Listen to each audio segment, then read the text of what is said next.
Welcome to the Real View podcast, where Ohio Realtors connect you to innovators and influencers, keeping you with the real view of real estate. Whether you're a broker, agent, first-time homebuyer, industry leader, or just happen to stumble upon our podcast today, you can expect to hear tips, tools, tricks, interesting information, and so much more from the experts in Ohio's real estate game.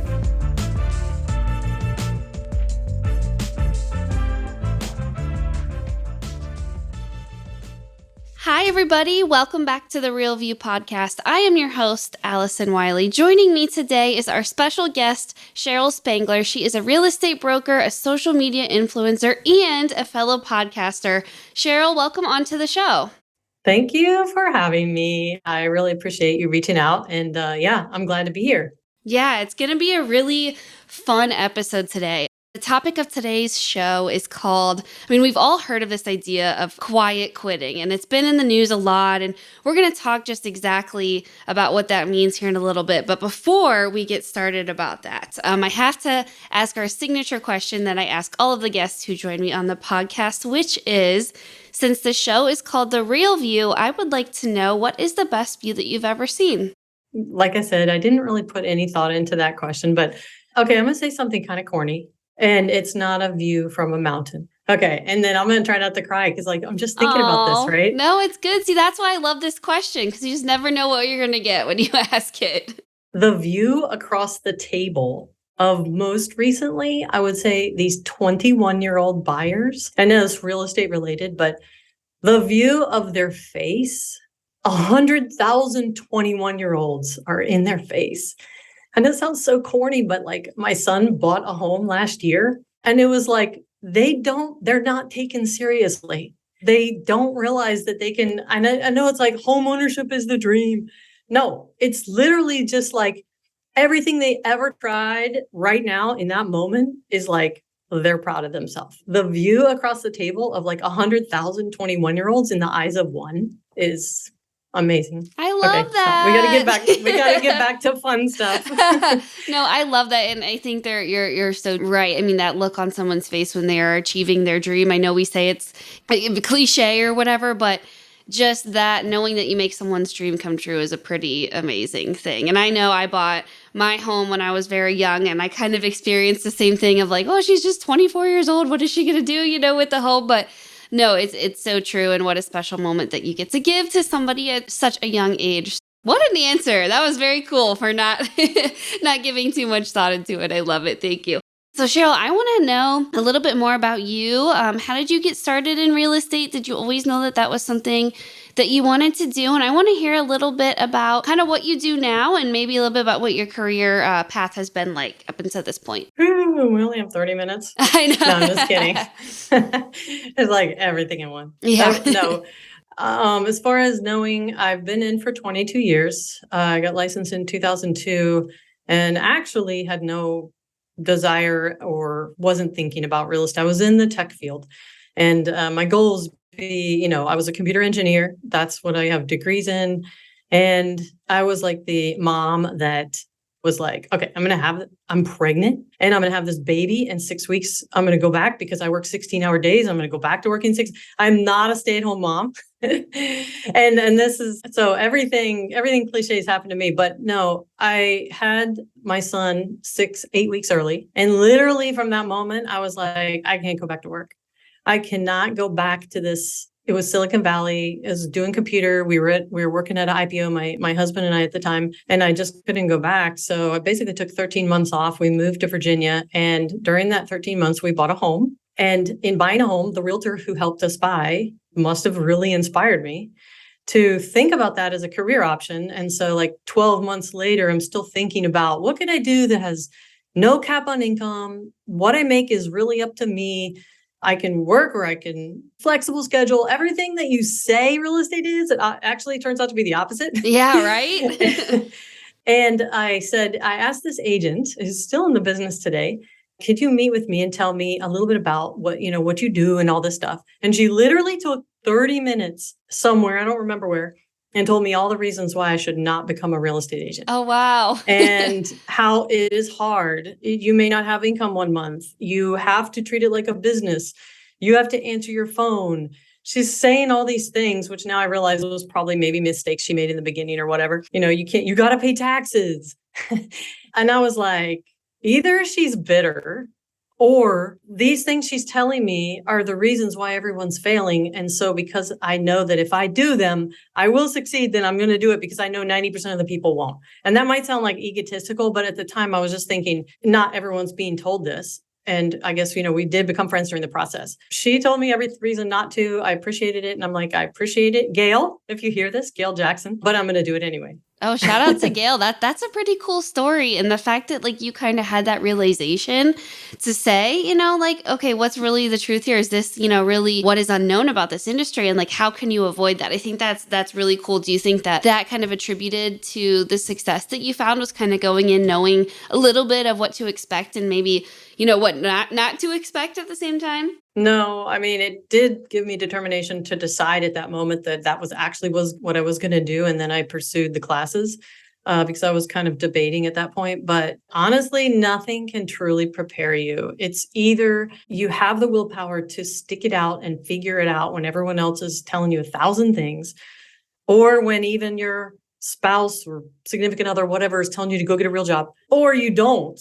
And that's why 80% do end up falling out after, 2 years, because you've got to get creative and not listen to everyone else. Being creative, I would say starting real estate in I would say bad economy is probably the best thing for any real estate agent right now, because I didn't close a deal for 13 months after I got licensed. And I was in that process where he's like, you should get a real job right now.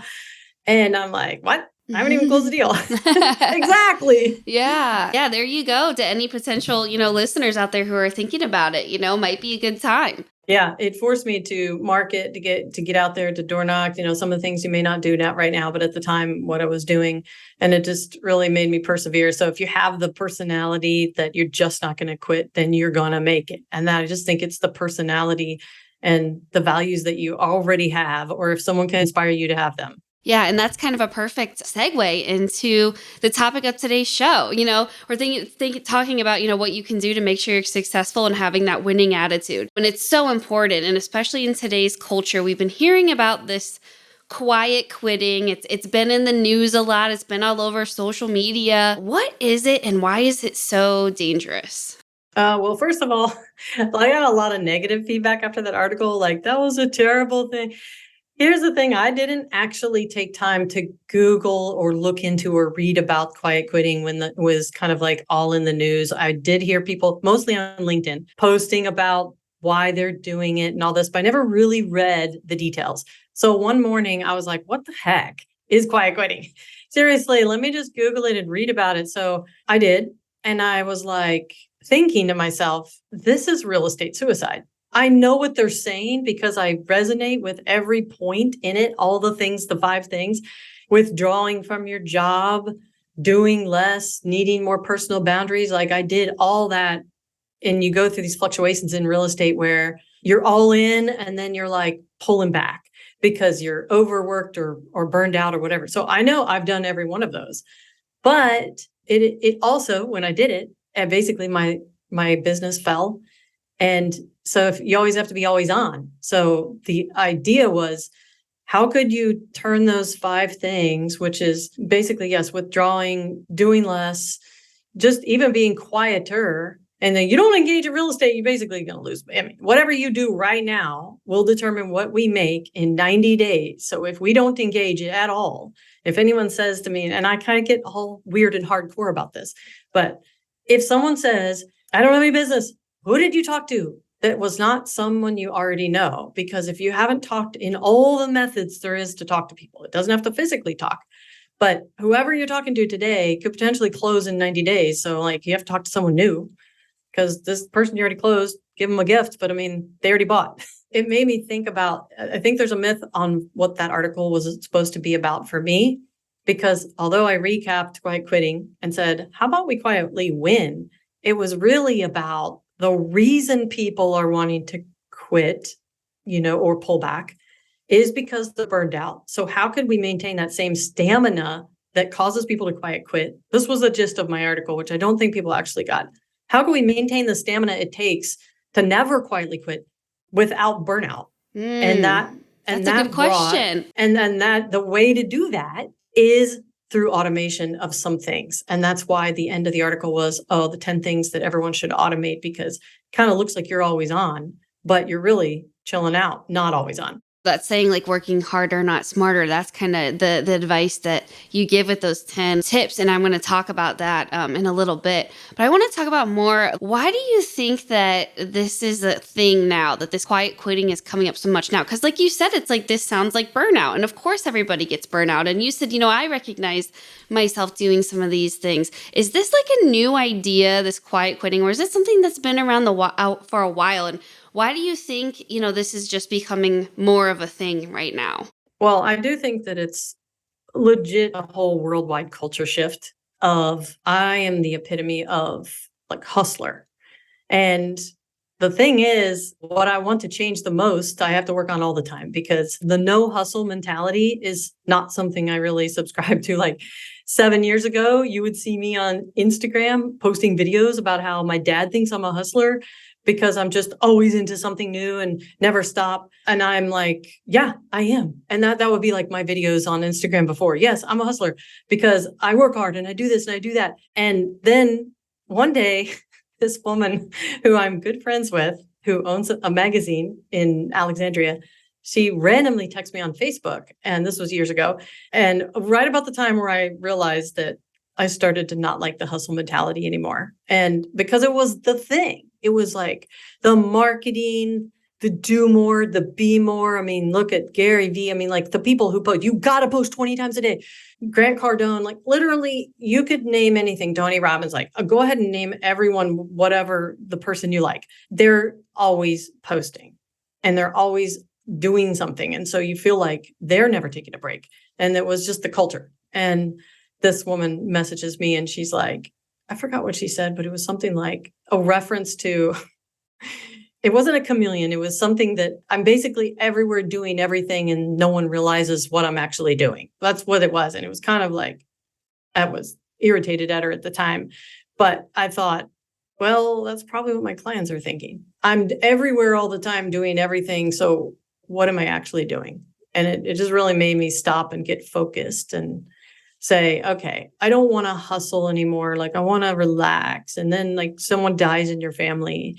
And then I think COVID brought everything to the reality of people will and possibly die in your family. What are you doing? Are you enjoying life? It's like a reality check. Plus, I think it's a major culture change aside from the pandemic. Yeah, I think so too. I think it was kind of like brought on by the pandemic. I think we were like almost there as a society in a sense. And then the pandemic hit and it just made everything so different. And it just changed everybody's perceptions on what was really important in life. And like, I love that you bring up, that hustle culture in the sense that like, if you're not busy all the time, you're not doing anything, and like why that was like so ingrained in our brains and why it was, kind of maybe the wrong way of thinking. And it doesn't work for the real estate industry. Like we can't, as realtors and agents, we can't just quiet quit. We can't just like slack off in our job and like still get our paycheck in 2 weeks. You know what I mean? Talk a little bit about why this doesn't work for the real estate industry and why instead we have to focus on what you propose as quiet winning. And I think that's really cool. And I want to hear more about that too. One feedback that I got actually after the article was that it was perceived as real estate agents inherently, we have our signatures of our real estate email saying, I mean, literally some of them are longer than the entire long email. They're just like top producer, $1 million, blah, blah, blah, blah. And the guy thought it was like about quietly winning. Don't tell everyone that you're so great type thing. That's not actually what it was. But okay, so the first thing on quietly quitting is just to, I would say, get your mind straight. Whatever it is that you want your world to be, whatever that is, the mindset. And that's like, people always say that, but it is true. You can literally live in the same home with people possibly doing the same thing, even like if, let's say if you're married to another real estate agent or something like that. And one could be super successful and one could not be, because whatever they're thinking, doubting, living, lacking is basically what they're going to get. And I just think that quietly winning starts with quieting your mind. Even though I didn't really go into that, I do a lot of, I'd say, meditation that's not normal, not sit around for 30 minutes and meditate, but just, I have this particular song that I use, a Mozart song. And when I put it on, I immediately almost go into like levitation. Oh, I love that. And it's just like if you can use one song or one thing to think about. But basically, yes, you do have to quiet your mind and journal because otherwise it's crazy. Follow up. During the last 10 years of me getting out of hustle culture, I started a marketing company and just made myself learn the things that scared me, the things that I knew, like, I don't even know how to do this type thing. Automated marketing, automated emails, using Twilio, things that like are scare people, that they're very complex if you've never messed with them and you're not technology savvy or whatever. You just the ability to automatically respond to people and really sit down and set those up. People hear about email campaigns every day, but they never actually set them up. I hired a coach, paid a ton of money, just learned things over a period of years. But part of quiet winning is constantly responding, and it's just follow up.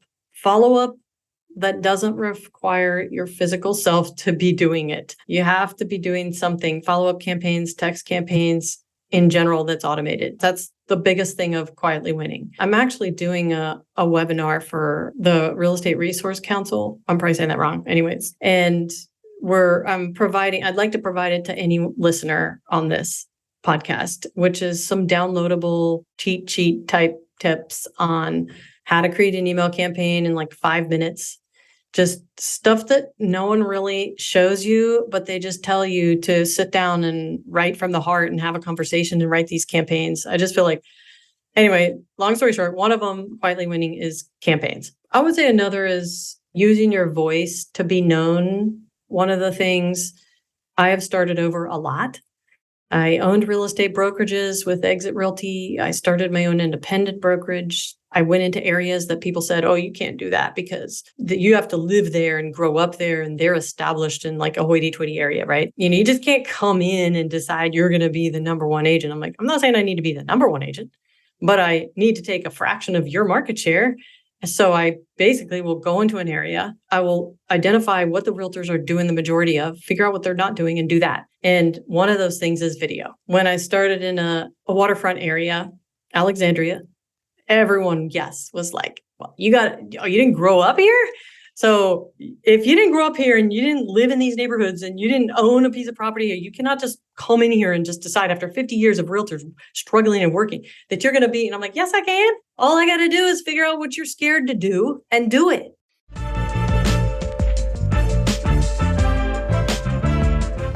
This episode of The Real View is brought to you by the Ohio Association of Community Colleges. Ohio's network of community colleges provides accessible training that accommodates the busy lifestyles of aspiring real estate professionals at half the price of a traditional university. With convenient locations in every part of the state, as well as online options, Ohio's community colleges are your smart choice for pre-licensing education. For more details or to start the journey to a real estate career, visit the education page at ohiorealtors.org and then click on the pre-license course locations. Another one of the things that you talk about is, and I know we've talked about it on this podcast before, is this idea of saying no and our boundaries and why that is so important in our business and in our life. What are some examples of ways that we can focus on saying no, and how can that help us in our career and in our lives? Well, I think outside of business, just in general, people are literally afraid to say no to anyone, their friend, their family, their children, literally anyone. Someone asks you to do something. I know right now, whoever's listening, a bunch of people have want something from them, and they haven't said no. They haven't said yes. No answer, by the way, is a no to me. But a no answer is an answer, and people know that, but they just won't call you on it. So it's like, you want to say no, but then you don't want to hurt their feelings. And in the process of me experiencing quiet quitting as a real estate broker, at the time, I owned 3 brokerages. My kids were all under age 11.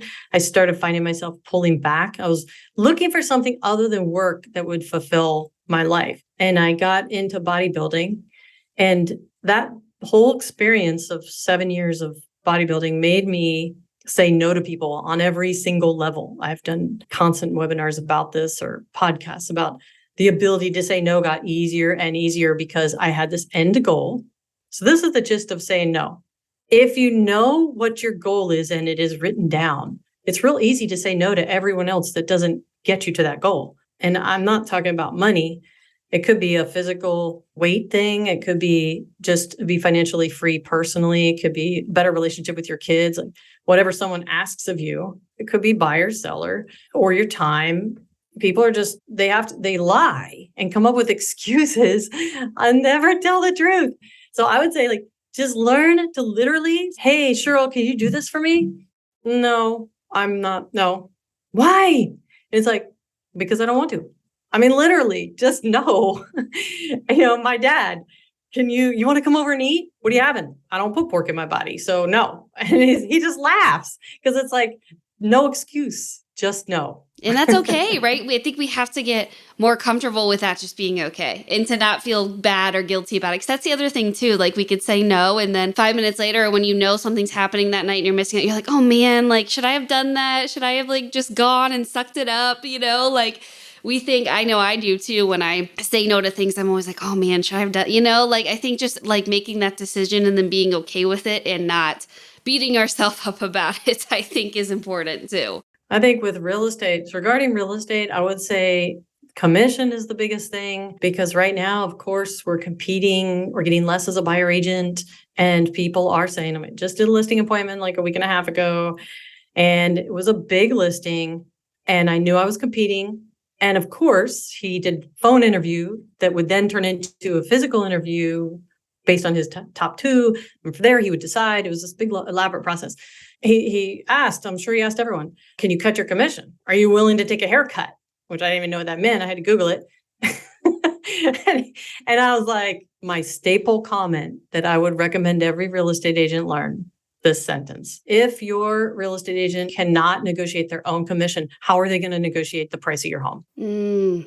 Some people take that in a good way and some people don't. But it is with silence afterward. It's like a lot in that sentence for someone who's like, can you do it at 4? Can you do it at 5? Because then they're like, whoa, maybe they talked to 3 other people that just said, yeah, I'll do it just right off the bat. Well, first of all, I'll do it for 5. I'll do it for 4.5. And then they come to you and you say, if you're asking me to cut my commission, like, well, let's talk about what else. But if your real estate agent can't even negotiate their own commission, like, how are they going to negotiate your $1 million home? It does give them pause. And in the end, you may end up cutting it anyway, because it's down to you and one other person. But at least it's something I would say everyone should learn that sentence. And just say it as nice as possible, but it's important because there's no other good answer to that question. Like you said, if we're not the biggest advocates for ourselves in our work, then how are we going to even do a good job for our clients? I mean, it's so true. And I love that. I think that's something, that everyone listening will absolutely think about, the next time they head into that client meeting. I want to know how we just put all this in practice so that we can get more energized and really break through those times of feeling, so caught up. What other ways are there that we can really avoid this burnout and focus more on creating a successful business and something that's easier and still at the same time just as well functioning as if we were doing this during a non-burnout time? I think, and this is not something everyone has, so they might have to think about this because they'll say, well, the ability to keep going and doing things there has to be something outside of real estate that you want to do with your money that's more inspiring than what it's going to take to get the money.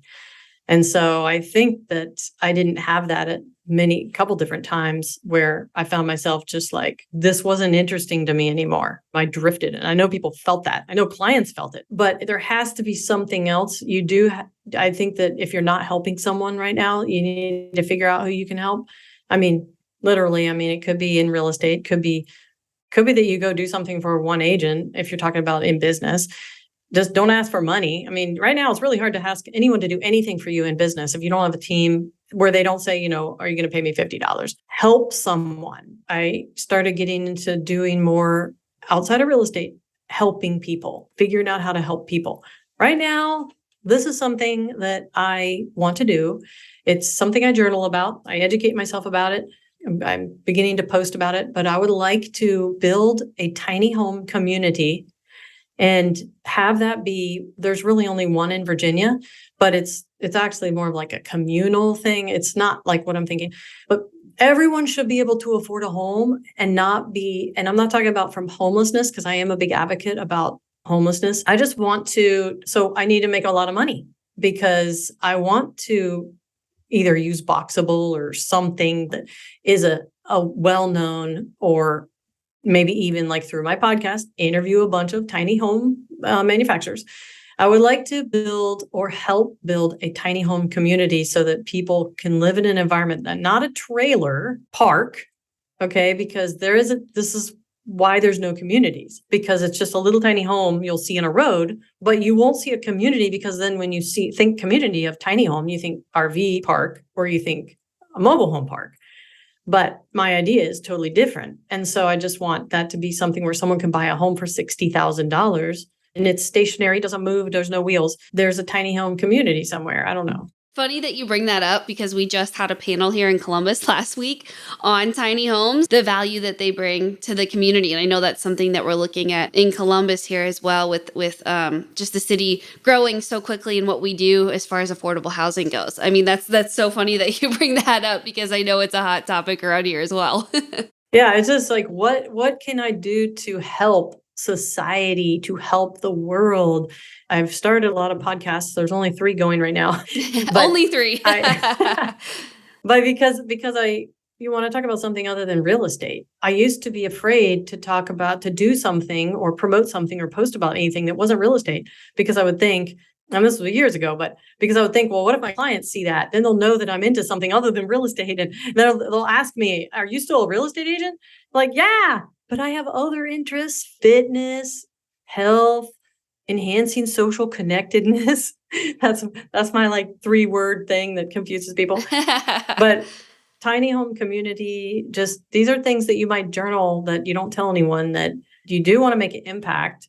And it has to be something that drives you to want to work hard and not focus on the fact that buyer agent that you're working with or the listing agent didn't do their job, so I had to make it up for them. That was something I mentioned in the article. It's like, so what? You had to do their job this time. But there's times that the other side is so great and you're like, wow, they're amazing. Finding ways to keep yourself motivated outside of your career, I think, is so important. You know, we all are in real estate because we love, a certain aspect of it, but finding something outside of it that can keep you going on those tough days, on those times when you have to pick up the slack for another agent that you're working on or something, I think is so important and so key. Cheryl, this is so fantastic having you on today and talking about this idea of silent quitting versus silent winning. And it's pretty catchy too, like silent winning, and I love that the example you gave of someone saying, oh, is that the, realtor signature line with all the accolades? Like, no, this is ways that you can work better and smarter, not harder. And I think that is so important. So thank you so much for joining me today and for sharing these wonderful tips and advice on ways to avoid burnout and start silently winning. So let me ask you one thing before you end. Yes. When you think about the quiet winning, what is it? Is there something that pops in your mind that makes you think, outside of your career, what do you do for fun? Oh.